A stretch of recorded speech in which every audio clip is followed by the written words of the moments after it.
There are many ways to make money in India, depending on your skills, interests, and resources. Here are some ideas to get you started.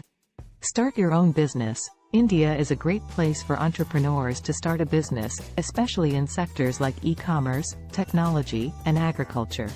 You can start small and scale up as your business grows. Freelancing.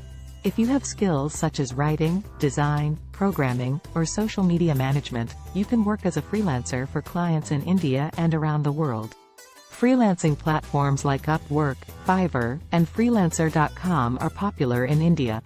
Stock market. The Indian stock market has been performing well in recent years, and investing in stocks can be a good way to make money in the long term.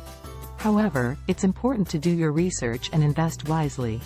Real estate. Real estate is a popular investment option in India, especially in major cities like Mumbai, Bangalore, and Delhi.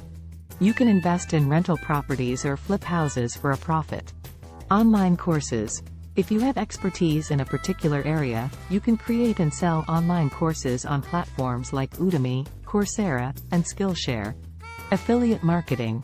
Affiliate marketing involves promoting other people's products and earning a commission on sales. You can become an affiliate marketer for companies like Amazon, Flipkart, and Paytm. Cryptocurrency. Cryptocurrency has become a popular investment option in India, with platforms like WazirX, CoinDCX, and ZebPay allowing users to buy and sell cryptocurrencies like Bitcoin and Ethereum. Remember that making money requires hard work, dedication, and sometimes, some initial investment. It's important to do your research and choose a path that aligns with your skills and interests.